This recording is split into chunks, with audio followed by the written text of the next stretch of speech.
What if Noble Team had played Halo Reach?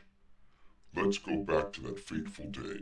Carter is talking to Colonel Holland regarding the blackout at the Visegrad relay when all of a sudden the transmission gets interrupted by an incoming message that appears to contain Noble Team themselves with a new Noble 6.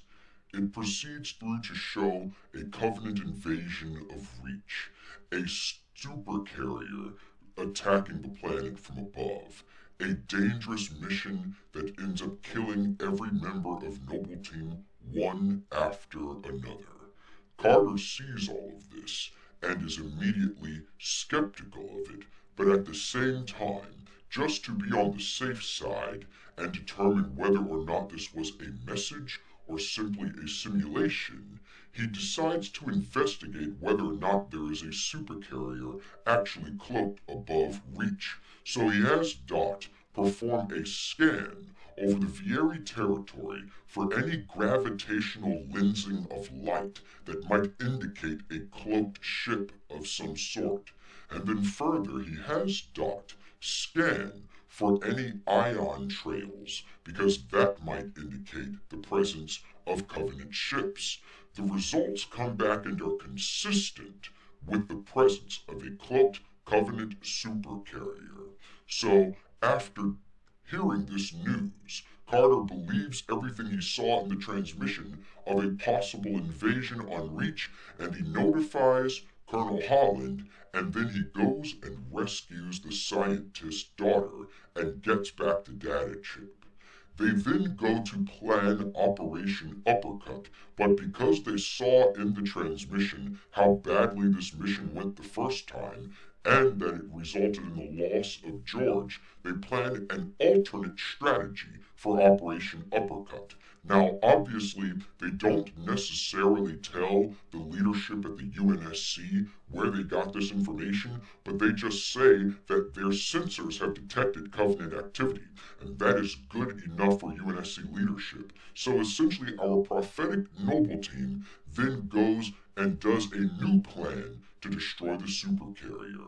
They have the UNSC ground forces attack the Spire as per normal, like in Tip of the Spear, to create a diversion, and then they go and steal a Phantom in order to drive it towards the supercarrier. They do this because in the original plan, they had simply used a human ship to launch the slipspace bomb, and the problem with this is that a human ship is going to attract attention, and on top of that, because the slipspace bomb was out in the open, that would prompt the Covenant to attack it because it is human tech and they do not recognize it.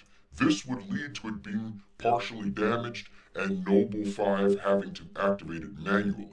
But this time, because the slipspace bomb is inside of a Phantom, it looks like Covenant technology from the outside.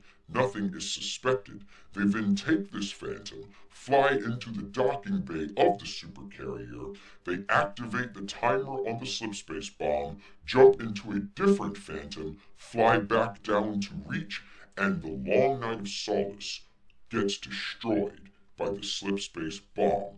Except this time all of Noble Team is able to make it back onto Reach because they executed the mission properly, and they're able to go to New Alexandria in the mission Exodus and help people evacuate. Meanwhile, Blue Team has defended all of the orbital station's generators so that the orbital platforms can do what they do best and blast the fleet of Particular Justice into oblivion. They have far more ships lost on the Covenant side this time because the human forces actually knew about the supercarrier and were far more prepared. And with a combination of MAC guns, orbital platforms firing rounds by the target locator, as well as the Pillar of Autumn, the Savannah, and the Grafton all surviving and running interference just above Reach, they are able to stalemate with the Covenant. As a result, the Covenant that are remaining retreat back to High Charity, and that is what would happen if Noble Team had played Reach ahead of time. Let me know what you think in the comments below, and let me know if you want a part 2.